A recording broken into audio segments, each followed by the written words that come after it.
الفاتحة. بسم الله الرحمن الرحيم.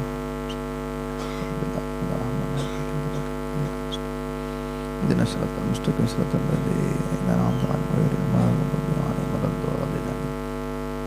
بسم الله الرحمن الرحيم. اللهم إني احتطت بدرب لا طوله ما شاء الله وفله لا إله إلا الله بابه محمد رسول الله صلى الله عليه وسلم سقفه لا حول ولا قوة إلا بالله العلي العظيم. أحاط بنا من بسم الله الرحمن الرحيم. الحمد لله رب العالمين الرحمن الرحيم مالك يوم الدين. إياك نعبد وإياك نستعين. اهدنا الصراط المستقيم صراط الذين أنعمت عليهم غير المغضوب عليهم ولا الضالين. سور سور سور. الله لا إله إلا هو الحي القيوم لا تأخذه سنة ولا نوم له ما في السماوات وما في الأرض. من ذا الذي يشفع عنده إلا بإذنه يعلم ما بين أيديهم وما خلفهم ولا يحيطون بشيء من علمه إلا بما شاء. وسع كرسيه السماوات والأرض ولا يؤوده حفظهما وهو العلي العظيم. بنا استدارت كما استدارت الملائكة بمدينة الرسول بنا خندق وناسور من كل قدر مقدور وحذر محذور ومن جميع الشرور. تترسنا بالله من عدونا وعدو الله من ساك عرش الله إلى قاع أرض الله ب100 ألف لا حول ولا قوة إلا بالله العلي العظيم. صناعته لا تنقطع ب100 ألف لا حول ولا قوة إلا بالله العلي العظيم. عزيمته لا تنشق ب100 ألف لا حول ولا قوة إلا بالله العلي العظيم.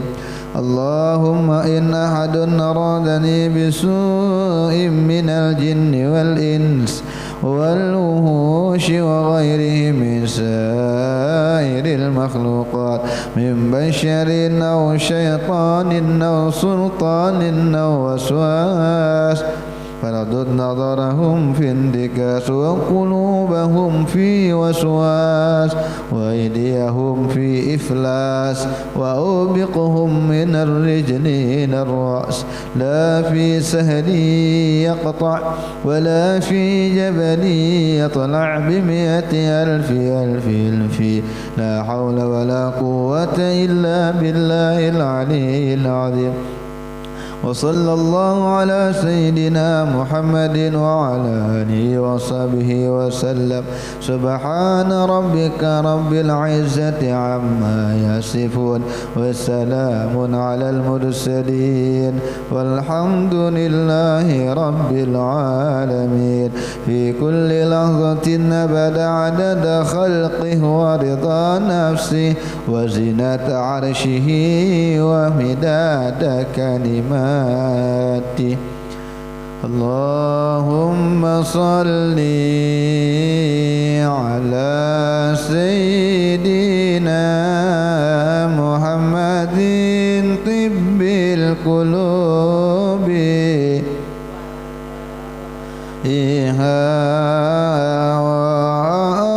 وعافية الأبدان وشفائها ونور الأبصار وضيائها وعلى آله وصحبه وسلم. اللهم صل على سيدنا محمد طب القلوب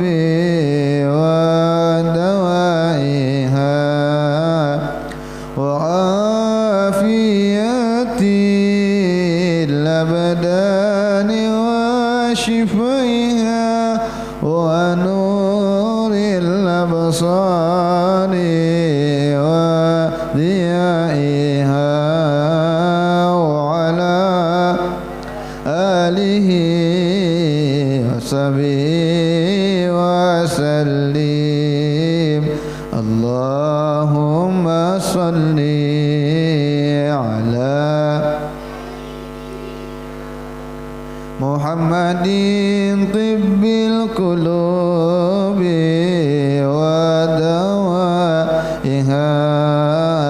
وعافية الأبدان وشفائها ونور الأبصار وضيائها وعلى آله وصحبه وسلم.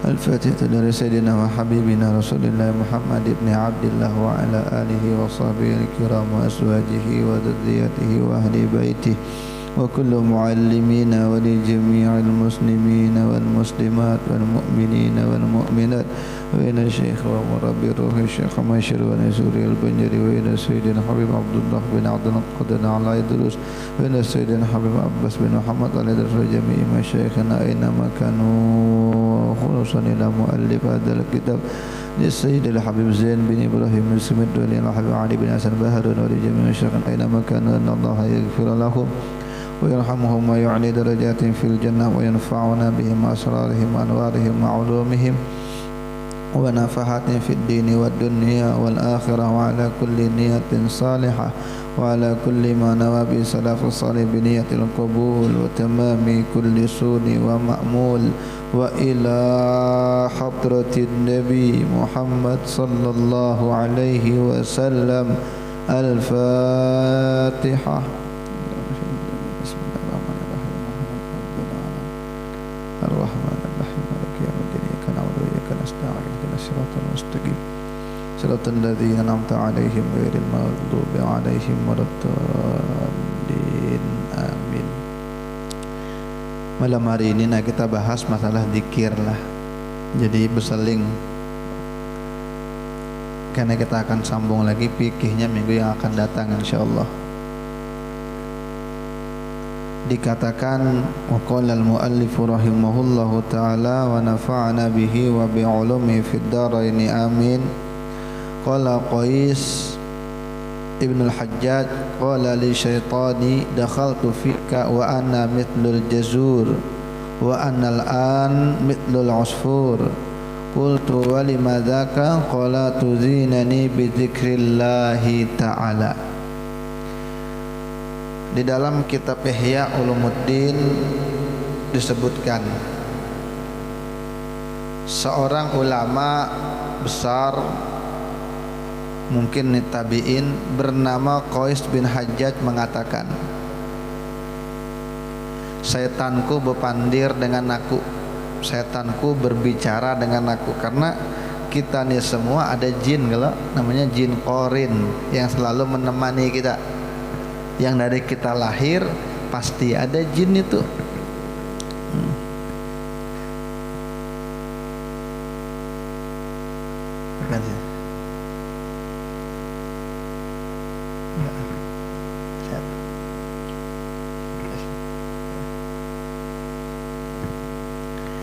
Ada setan, jin.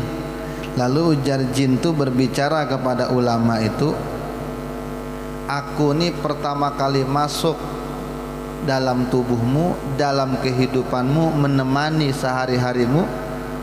Ya kan kata Nabi kan pernah dikatakan kalau jin itu menemani manusia namanya jin qorin. Jadi siapa orangnya pasti ada, sekalipun Nabi itu ada jin yang menemani. Cuma kata Nabi, jinku tuh kada bekutik, tunduk. Nah jin ini yang seperti itu mengatakan kepada Qais bin Hajjaj, aku ini pertama kali masuk badanku besar, mithlul jazur, seperti unta yang gemuk. Tapi sekarang aku ini macam burung pipit. Jadi jin tuh berkurus di situ, melemah akhirnya. Lalu ditanya, kenapa memangnya? Ujar jin itu, engkau menyakiti aku dengan zikrullah, dengan zikir.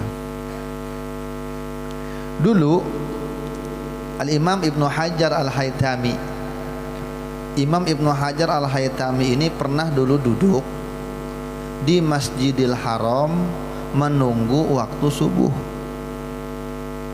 Mungkin jam-jam 4 kah atau setengah 4 kah berangkat ke masjid. Lalu Ibnu Hajar ini duduk di Masjidil Haram sambil menunggu masuk waktu subuh.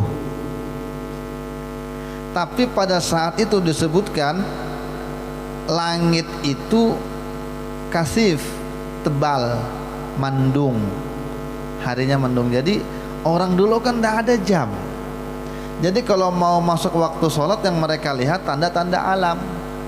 Kalaunya subuh terbit fajar, kalaunya zuhur matahari tepat di atas lengser sedikit, bergeser pada atas kepala nih, tepat di khatulistiwa, bergeser dikit, masuk waktu zuhur.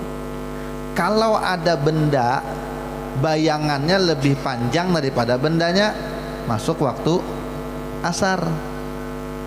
Kalaunya tenggelam matahari, masuk waktu maghrib. Merah, karena akhirnya memerah tuh beroren, karena berkuning, ujung-ujungnya putih.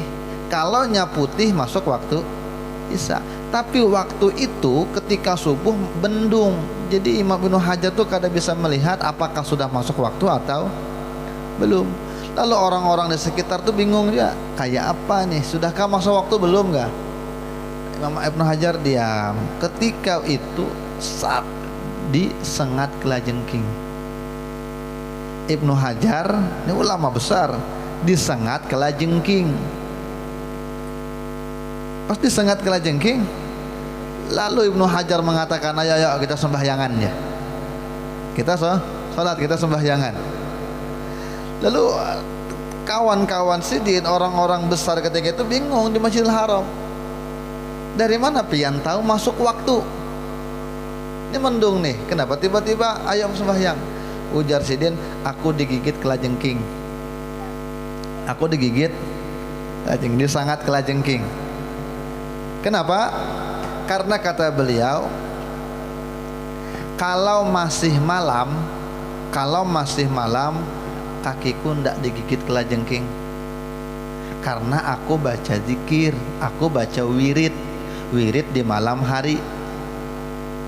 Jadi kalau selama membaca wirid itu berarti keamanan buat jasmani sekaligus rohani sekaligus jasmani. Jadi kata Ibnu Hajar, aku digigit kelajengking, berarti ini bukan malam lagi dah, ini sih siang, masuk sudah waktu nih. Seandainya masih malam kada wani kelajengking gigit, dan ini masih siang, aku belum sempat baca wirid siang ya, mantap aku. Jadi zikir itu bukan hanya rohani tapi plus jasmani pemeliharaannya. Bertasbih, berzikir, wa nahwuhu seumpamanya dari orang-orang yang fakir, miskin itu lebih afdol ketimbang orang kaya. Jadi nih orang kaya nih berzikir, orang miskin zikir. Mana yang lebih afdal zikirnya orang miskin? Kenapa? Ya tentulah kalau kita bicara khusyuk paling khusyuk. Tapi kenapa orang zikir, orang-orang miskin itu tasbih lebih afdal untuk dirinya? Karena memang dia dituntut untuk zikir, untuk bersedekah ada duitnya. Jadi zikir lebih utama. Karena apa? Karena sedekah duit tidak ada. Kalaunya orang kaya lebih afdol amalannya bersedekah karena hartanya banyak, sedangkan waktunya mungkin kada banyak. Orang kaya itu biasanya bisnisnya besar, anak buahnya banyak, tokonya banyak, sibuk biasanya.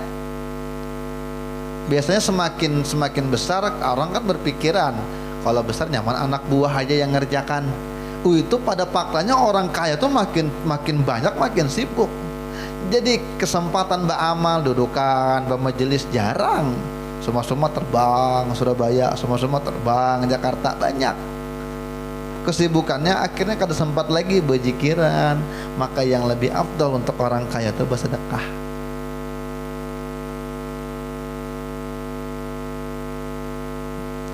Artinya semua orang itu potensi untuk wasil kepada Allah, sampai kepada Allah, itu semua punya potensi dengan keadaannya masing-masing. Orang itu petani, maka dari taninya itu ini bisa sampai kepada Allah. Orang itu berdagang, dengan dagangannya, kejujurannya, maka sampai kepada Allah. Orang itu pejabat, dengan jabatannya amanah, rakyat dibantu, jujur, iya, maka dengan jabatnya sampai pada Allah Ta'ala.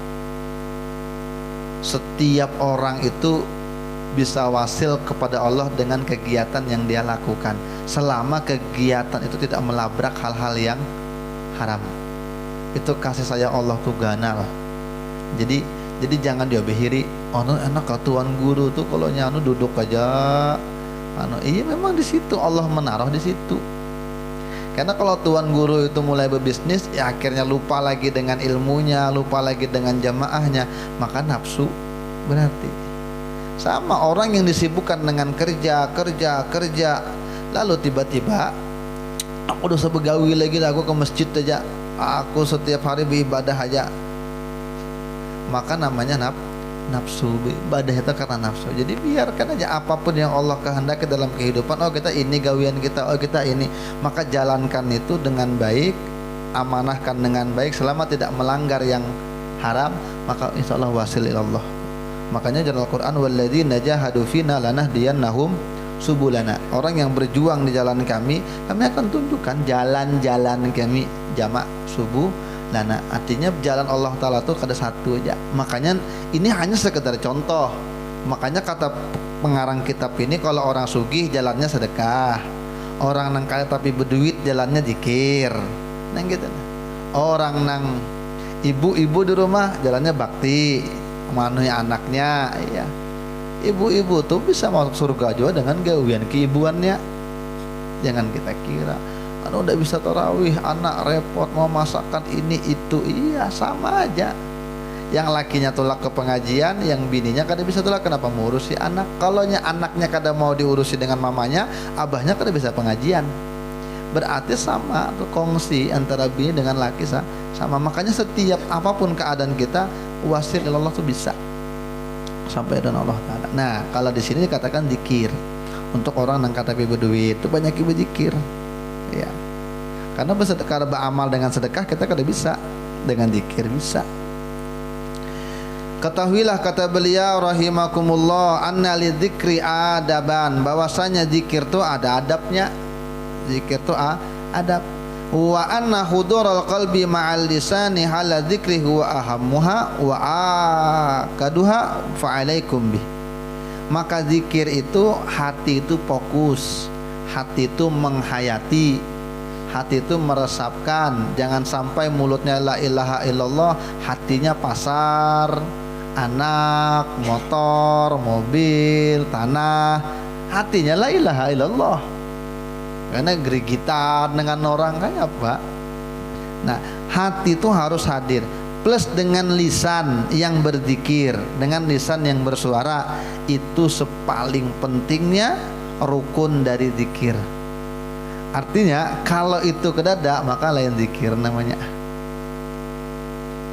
Orang yang berzikir tapi tidak hadir hatinya, maka susah dia mau mendapatkan fadilah zikirnya, buah zikirnya, faidah sedikit dari menghadap. Sekarang keutamaan kalimat la ilaha illallah. Dulu disebutkan di sini Sayyiduna Ali Ar-Ridha. Sayyidina Ali Ar-Ridha ini adalah keturunan Nabi Muhammad. Ketika datang ke Naisabur ini mungkin hari ini daerah Irak atau Iran, datang ke sana dengan menggunakan bagal, berjalan di atas kendaraan, lewat di tengah-tengah orang banyak yang memang ditunggu-tunggu. Ketika melihat Ali Ar-Ridha datang, maka orang banyak ketika itu yang memang menunggu dan sebagainya, itu meminta hadis dengan beliau. Tolong kata mereka, tolong hadiskan kepada kami pengen dengar satu hadis saja dari yang kamu dapatkan dari bapakmu, Akhirnya beliau mengatakan, haddatsani Abi Musa al-Kadhim, aku diberikan hadis oleh ayahku bernama Musa al-Kadhim. Ayahku diberikan hadis dari kakekku namanya Ja'far Shadiq. Ja'far Shadiq dapat dari abahnya namanya Muhammadil Baqir. Muhammadil Baqir dapat lagi dari ayahnya Ali Zainal Abidin. Ali Zainal Abidin dapat dari abahnya lagi Sayyidina Husain. Sayyidina Husain dapat dari ayahnya namanya Sayyidina Ali. Kata Sayyidina Ali, aku dapat dari kekasihku, dapat dari kecintaanku. Siapa dia? Rasulullah sallallahu alaihi wasallam. Ujar Nabi, aku dapat dari Jibril. Ujar Jibril, aku dapat dari Mikail. Kata Mikail, aku dapat dari Israfil. Kata Israfil, aku dengar langsung dari Allah Ta'ala. Apa Allah Ta'ala katakan? La ilaha illallah hisni faman dakhala hisni amina min adabi. Kalimat la ilaha illallah, dzikir la ilaha illallah, itu bentengku. Siapa yang masuk ke dalam bentengku, dia aman dari azabku. Itu kurang lebih 20.000 orang mencatat hadis itu. Ini hadis yang sanadnya sanad emas, dari abah ke abah sampai ke Rasulullah. Dikatakan oleh sebagian sahabat radhiyallahu an, man qala la ilaha illallah wa madda biha sautahu ta'ziman laha, lalu dia panjangkan suaranya, la ilaha illallah dia panjangkan, dia angkat suaranya, la ilaha illallah ta'ziman laha, betul-betul mengagumi, mengagungkan, meresapi, menghormati dalam hatinya kalimat itu, ghafarallahu lahu arba'ata alafi dzambin, Allah akan ampuni dia 40.000 dosa. 40.000 dosa. Banyaknya Bang. Iya, ini kalimat la ilaha illallah. Jangankan 40.000 dosa, orang kafir aja hilang gak kafirannya. Orang tuh kafir, non muslim, mau masuk ke dalam Islam, apa yang diucapkan? Kalimat tauhid. Di antaranya asyhadu an la ilaha illallah wa asyhadu anna muhammadar rasulullah. Masuk Islam, maka orangnya itu seperti baru lahir. Artinya dosa kafir dia terhapus semuanya. Itu dosa kafir, hapus dengan kalimat la ilaha. Apalagi dosa-dosa yang lain. Kalau dosa-dosa yang lain udahnya kalau orang kafir tuh masuk Islam dengan istighfar, Astaghfirullahaladzim wa atubu ilaih, bisa lainnya masuk Islam? Belum bisa, karena syaratnya la ilaha illallah. Artinya astagfirullah kada bisa menghapuskan dosa kafir, tapi la ilaha illallah bisa menghapus dosa kafir. Maka kada salah dan kada mustahil, kada berlebih-lebihan ketika ada riwayat mengatakan siapa yang mengucapkan la ilaha illallah tapi dengan hati Bang pengagum, la ilaha illallah tapi hatinya kebebinian, la ilaha illallah hatinya duit, kayak apa bayar cicilan, kayak apa bayar tagihan, kayak apa ini anak sekolah, lah macam-macam. Nah, hatinya penuh dengan kehusuan. Nah, 40.000 dosa Allah akan ampuni. Kalau tidak ada dosanya sampai 40.000, maka Allah akan mengampuni dosa-dosa keluarganya dan dosa-dosa tetangganya. Makanya orang nang emang ahli la ilaha illallah, tetangga-tetangganya tuh orang-orang alim beratan biasanya. Paling kada beribadah. Semakin besar powernya seseorang dengan la ilaha illallah, semakin besar pengaruh sekitarnya. Nang kayak abah guru atau orang situ ahli majelis, semuanya dihiga-higanya tuh. Ayah Habib Umar, sebelahnya orang ahli-ahli semua. Kenapa? Karena emang cesannya besar di situ. Ya. Itu tetangga-tetangganya dapat. Sidin mungkin kita berdosa, tetangga banyak dosa karena Sidin mengatakan la ilaha illallah, maka diampuni tetangganya. Ini yang kita katakan berkali-kali, kalau memang duit banyak, tukar tanah tuh dekat dengan tuan guru. Kalau memang duit itu banyak berlebihan, biarpun harga yang samping tuan guru tuh berkali-kali lipat lebih mahal, tukar aja. Di dalam gang mahal ya, di luar lebih murah, padahal di luar tuh. Tapi bukan soal duniawi, ini soal ukhrawi. Kita nang kuliah bangun malam, Sidin bangun malam. Ya Allah ampuni tetangga-tetangga ulun. Nah kita guring kena juga. Jadi la ilaha illallah luar biasa. Nah ini juga yang dipraktekkan dengan guru-guru kita. Guru-guru kita ini kalau hanya berzikir tahlilan aja salah arwah, bahaul, pastinya manjangkan la ilaha illallah. Riwayat tuh ada memanjangkan kalimat la dengan 6 harokat. La ilaha illallah disahuti dengan jamaah 3 kali gitu. Emang ada riwayatnya. Sal-sal.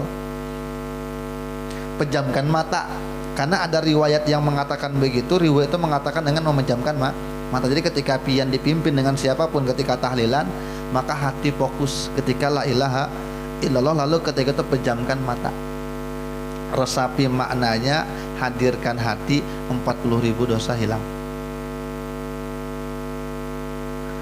Man qala la ilaha illallah mukhlishan dakhalal jannah. Siapa yang mengatakan la ilaha illallah ikhlas, masuk surga.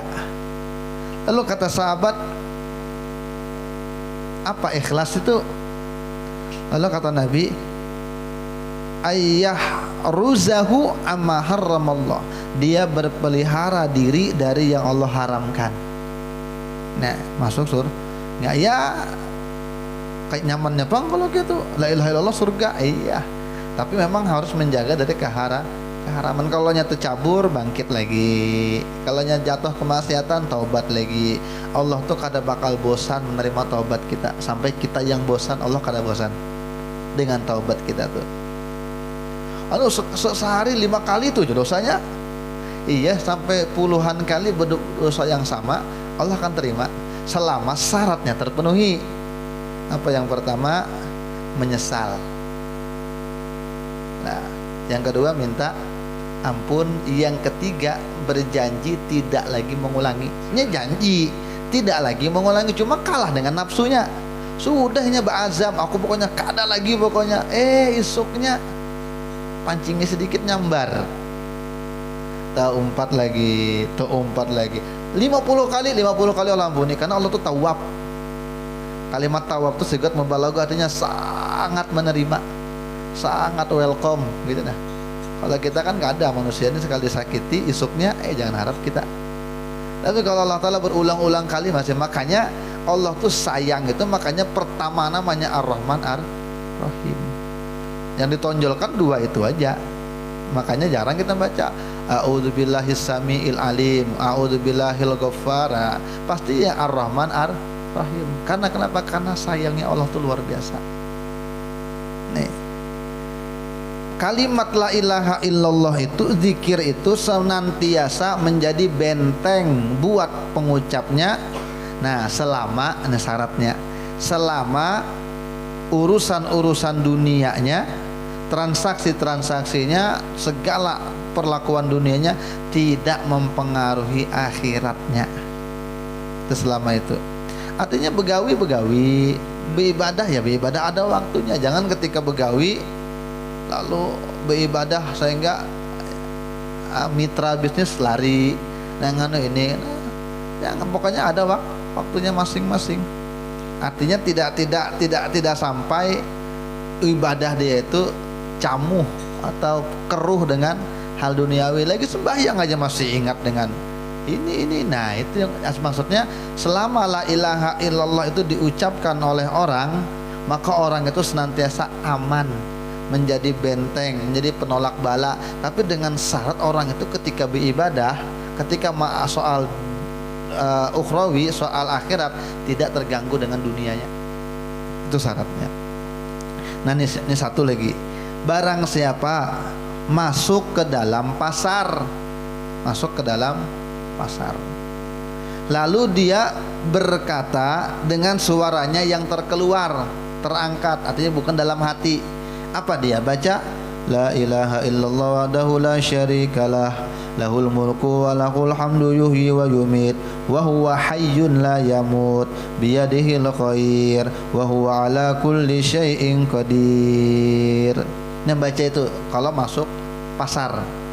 La ilaha illallah wahdahu la syarikalah, lahul mulku wa lahul hamdu yuhyi wa yumit, wa huwa hayyun la yamut, biyadihil khair, wa huwa ala kulli syai'in qadir.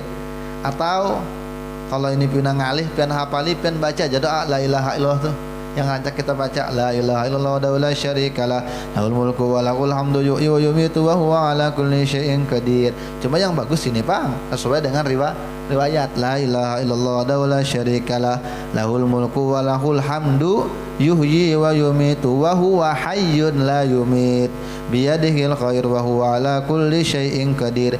Kataballahu ta'ala lahu alfi hasanah.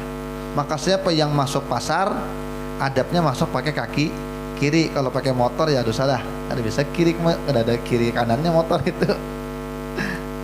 Kalau masuk pasar dia mengatakan itu dengan suara yang angkat keluar, bukan dalam hati, maka Allah akan catat buat dirinya beribu-ribu kebaikan.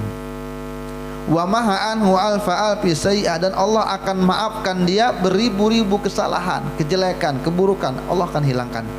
Dan Allah akan angkat beribu-ribu derajat, dan Allah akan bangunkan dia rumah dalam surga. Oh, mendengar hadis ini riwayat Imam Tirmidzi, maka Ibnu Umar dan Salim bin Abdullah dan Muhammad bin Wasi dan selain mereka langsung pergi ke pasar. Langsung pergi ke pasar lalu mengamalkan. Ini sahabat ini giroh dengan ilmu, semangat itu luar biasa. Lalu pergi ke pasar dengan berzikir. Kenapa aja amalannya sedikit cuma pahalanya besar? Iya, pasar ini biasanya orang tuh tidak ingat. Ketika orang tidak ingat, kita ingat. Ini yang bikin pahalanya besar. Kalau di masjid tunggu 11 kali dulu baru besar pahalanya, kan? Siapa membaca la ilaha illallah itu 10 kali, maka pahalanya seperti membebaskan 4 budak dari Bani Ismail. Atau Allah akan angkat derajatnya, Allah akan hapus dosanya, Allah akan tinggikan derajatnya. Cuma kan ada tambahannya. Kalau ini beribu-ribu, kenapa 1 kali aja kita baca? Iya, karena ketika orang tidak ingat. Makanya tahajud itu menjadi mahal nilainya, padahal 2 rakaat aja. Siang 5 rakaat, siang tuh 12 rakaat tidak bisa mengalahkan 2 rakaat tahajud. Kenapa? Karena malam tuh orang lalai. Jadi saat orang lalai kita ingat itu nilainya. Makanya sekalipun kecil tapi besar. Ini ibu-ibu nih, wah, harus diamalkan nih. Kita laki-laki kalau masuk baca la ilaha illallah wahdahu la syarikalah lahul mulku wa lahul hamdu yuhyi wa yumit wa huwa hayyun la yamut biyadihil khair wa huwa ala kulli syai'in qadir. Kayak apa lo masuk akalnya nang gini nah. Pian, garing, sakit, covid, lockdown, duit habis, makanan habis. Duit habis, makanan habis, awak garing. Orang tuh ndak tahu-tahu dengan kita. Kita ini mau minta tolong kemana? Minta tolong orang lari, kenapa kita covid? Nah, jadi kita ini butuh bantuan, kita butuh bantuan. Orang tidak ada yang peduli, orang lalai semua. Jadi orang tuh lalai dengan kita. Kita mau mati, kita orang tidak mau nolong, lalai. Nah, ketika saat seperti itu, ketika orang lalai, ada yang datang bawahin talu 3 butir aja, 3 biji jahin talunya, mie sekardus. Apa perasaan pian ketika itu? Senang luar. Padahal nih harganya biasanya, tapi nilainya besar. Kenapa? Karena orang saat itu lalai, tidak ada mau bantu kita. Kita sedang perlu. Allah Ta'ala kada perlu, cuma kita yang perlu. 2 tahun kemudian habis kejadian itu, kita jadi orang sugih. Udah sugih beratan. Jadi orang sugih, zakatnya aja 100 juta. Tanah warisan berhektar-hektar laku, pinggir jalan kena batu bara. Nah, ya, tender lolos, bisnis berkembang 2 tahun, miliarder. Zakatnya aja 100 juta. Zakatnya 100 juta. Saat lagi banyak duit seperti itu, datang orang berhadiah 1 pickup bawa mie kardus, mie instan, satu pickup. Entah lu sepekap, pian kolesterol langsung. Iya, datang pian terima, tapi pian bandingkan dengan 3 hintalu tadi, kira-kira harganya di mata pian, di hati pian, di kehidupan pian, yang mana lebih berharga? Nah, pian lebih senang kapan? Lebih senang saat menerima 3 hintalu kah? Atau lebih senang menerima 1 pekap hintalu dengan keadaan berbeda? Apa kira-kira? Apa Sirat? Iya, nyata karena kita kalau keadaannya mati kita. Ya, nah gitu tuh. Kenapa zikir di pasar itu satu mengalahkan zikir-zikir yang lain? Karena banyak orang lalai.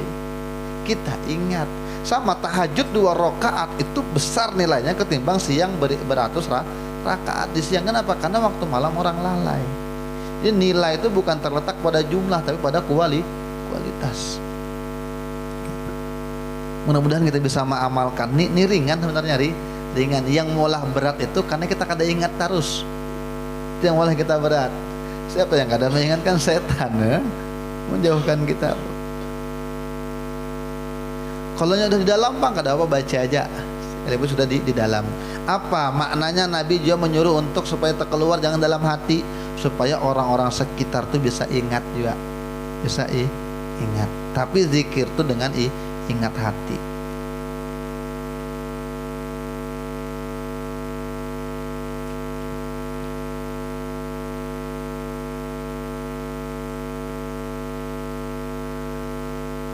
Man amlaqo aw iftaqara falyuksir min qiraati la haula wala quwata illa billah.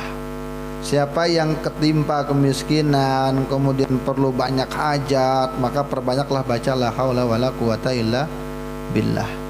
Dulu ada cerita Al-Imam Asy-Syafi'i, seorang ulama, seorang sahabat, anaknya ditawan dengan kaum musyrikin. Kita di penjara, ditangkap orang, anak ditangkap orang, tangkap musuh. Namanya siapa? Nama anak tersebut Salim. Ketika anak itu ditangkap, sedihlah mama abahnya. Maka abahnya datang dan mengadu kepada Rasulullah. Ya Rasulullah, ya, sungguh hidup kami ini fakir, miskin, kasihan. Anak ditawan lagi, anak ditawan dengan musuh. Mamanya tuh kada keruan guring lagi, mamanya tuh menangis, mamanya tuh kada keruan tampuh lagi rasanya. Pokoknya mamanya tuh galau segalau-galaunya. Apa yang harus kami lakukan? Ujar sahabat nih, wahai Rasul, apa yang kau perintahkan? Apa saranmu ya Rasulullah? Kata Rasulullah, ittaqillaha wasbir, takwalah kamu kepada Allah dan bersabar. Satu, karena takwa itu jalan keluar. Kemudian sabar. Kalau kada sabar semua ambiar. Gitu nah. Ya. Wa amuruka wa iyyaha antastaksiru min qauli la haula wala quwata illa billahil aliyyil azim. Aku perintahkan kamu juga dan kepada istrimu untuk memperbanyak la haula wala quwata illa billahil aliyyil azim. Maka setelah diberi saran seperti itu, sahabatnya pulang. Lalu dia katakan dengan istrinya, Rasulullah nyuruh kita nih bebacaan. Apa bacaannya? La haula wala quwata illa billahil aliyyil azim. Banyaki, jar Nabi. Maka kata bininya, oh iya kah? Akhirnya mereka membaca itu dan ternyata musuh itu lengah dengan anak itu karena anak itu lepas. Anak itu lepas. Bahkan anak itu pulang dengan menggiring hewan ternaknya yang mungkin tertawan juga berapa, 40.000 kambing, datang dengan berkat la haula wala quwwata illa billah illa liyil azim. Nah sebenarnya bacaan itu ringan bang. Buktinya kita bernyanyi bisa aja sehari itu. Iya. Kalau kita berkesahan dengan kawan tuh, apalagi kawan lawas, atau mau depan rumah, lawas tuh setengah jam udah terasa. Terasa maghrib hari berkesahan depan rumah bisa. Cuma kenapa zikir tuh jadi kada bisa. Satu jadi memang kada membiasakan. Makanya memang tidak ada memang orang itu yang pintar berzikir, yang ahli zikir kecuali dengan pembiasaan. Karena segala sesuatu itu kada instan, pasti perlu proses. Nah, orang yang bisa berzikir banyak, bisa tahajud malam, bisa membaca kitab, bisa bersedekah dengan banyak, bisa ini dan lain sebagainya, itu mereka membiasakan. Nah, makanya ujar guru kami, apabila hati terbuka, ingat. Apabila ingat zikir. Apabila hati terbuka, ingat. Apabila ingat zikir. Karena kita kan ada selamanya hati terbuka. Bisa ndak ingat, karena ketika begayaan hilang hati. Lagi di jalan melamun, ada. Tapi apabila ingat, masuk. Jadi apabila pintu dibuka, masuk. Apabila pintu dibuka, masuk. Karena selamanya terbuka. Karena kalau sudah nang gitu, karena ritme anunya tuh bependek. Mungkin kita ingatnya kena sejam hanya ingat, 2 jam hanya ingat, zikir aja, apapun yang kita zikir aja. Karena lawasnya kan handap tuh, karena setengah jam, 1/4, 10 menit. Karena ujungnya bisa tuh kena dikit-dikit la ilaha illallah. Terkajut tuh la ilaha illallah. Allahu akbar. Terkajut aja berzikir. Karena emang biasakan kan. Nah, inilah PR kita. Iya, pian apa pengajian seminggu sekali hadir, seminggu 2 kali, cuma buahnya dada. Maka kita punya PR sebenarnya. Nah, ulun malam hari sengaja membahas masalah ini. Sebenarnya bukan masalah ini kita bahas kan. Sebenarnya kita bahas masalah mayit. Ya. Fikih tentang sholat jenazah. Cuma mau selingi. Ya, lagi pengen aja. Ya.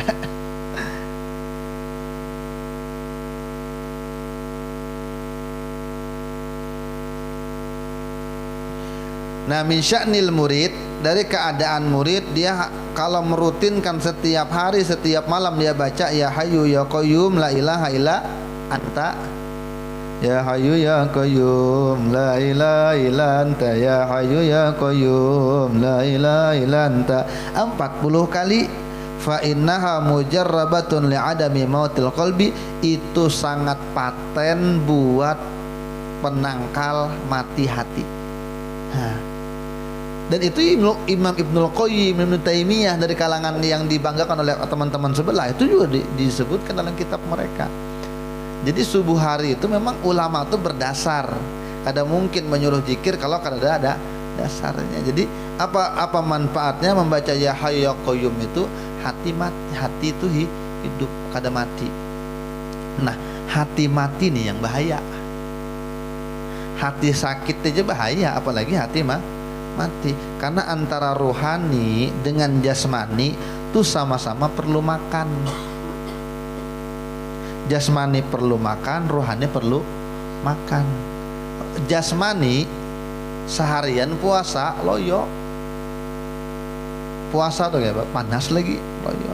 2 hari kada makan kada minum, berjalan gin kulir, bersuara gin kulit, tekurihing gin kulir. 2 hari ndak makan, 3 hari garing. Mungkin nggak sampai 2 hari garing dah. Ketika badan tuh sakit, garing, sakit, apa makanan kesukaannya? Sate. Tawari sate. Dia mau. Apa kesukaannya? Kepiting. Biar berpuluh-puluh kepiting dibukakan, saudara. Tetap kada mau. Kenapa? Selera mati, nafsu mati. Nah, ruhani nya perlu makan juga. Kalau sehari kada makan, mulai itu. 2 hari kada makan, mulai itu. 3 hari ruhani itu kada ada makan, garing. Kalau ruhani itu garing, nafsunya berkurang. Nafsunya berkurang. Pengajian yuk, dak. Berjamaah yuk, kan aja. Baca Quran yuk, kan agin. Kenapa? Kada nafsu. Kenapa? Rohaninya garing. Kalau dibiarkan garing, mati, ya mati rohaninya. Ketika rohaninya mati, biar suara pengajian, toa masjid, suara majelis masuk ke rumahnya, iya kada mau tolak dia. Sama kayak orang mati. Orang mati itu pian suruh bangun, bangun, pakai mikrofon depannya, pakai salon, tetapinya kada mau bangun, ini mati. Maka kalau rohani mati neng gitu. Nah, untungnya rohani itu masih bisa hidup kembali. selama ruh masih ada. Nah, kita bisa merasakan itu, kalau kita habis hadir pengajian, kalau kita habis ketemu ulama besar, kalau kita berkumpul kebaikan, semangat ibadah tuh naik.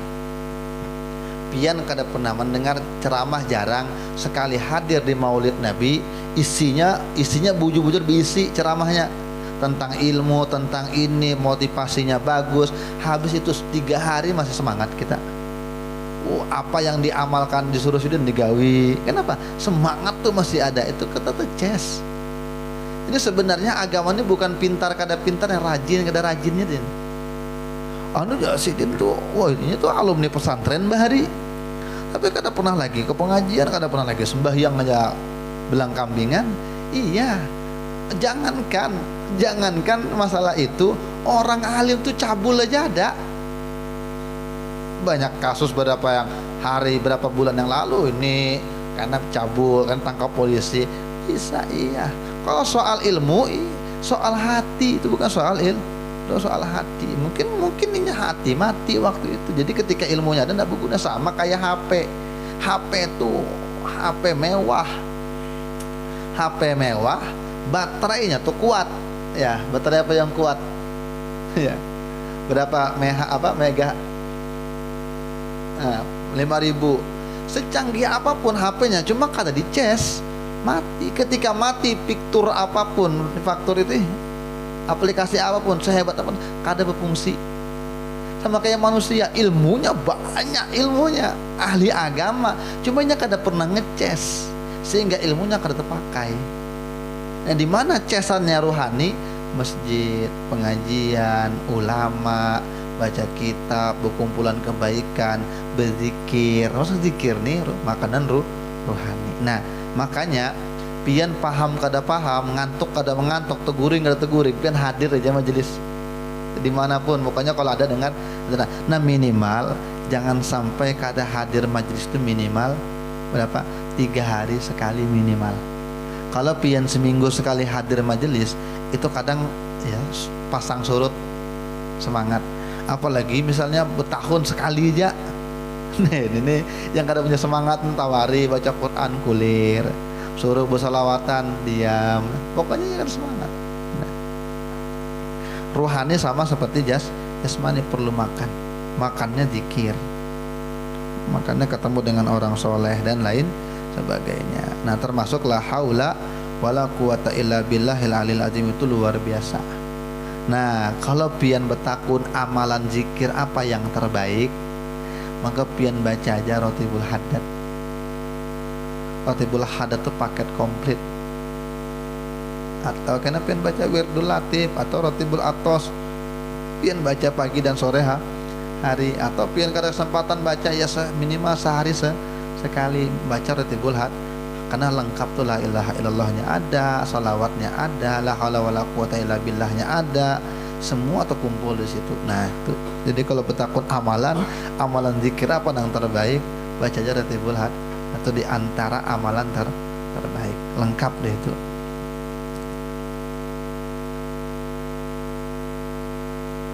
Pakai ijazah kah? Pakai ijazah kah kada kebaca aja. Kalau pernah ada ijazah aja tukum. Lu ijazahkan dari guru-guru lu, dari Habib Ganal, dari guru-guru di Hadramaut, guru-guru di sini semuanya. Pokoknya pian amalkan aja.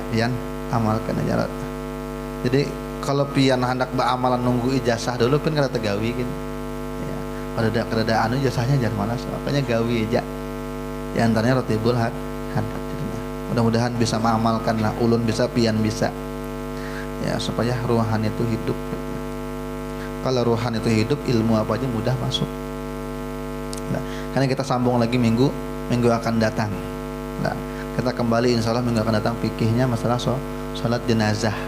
Kemarin kan masalah mengkapani sudah, karena sholat jenazah, karena baru menguburkan, karena selesai itu, karena hanya kita praktek insya Allah. Karena siapa? Karena Pak Utam, nah sidin ada.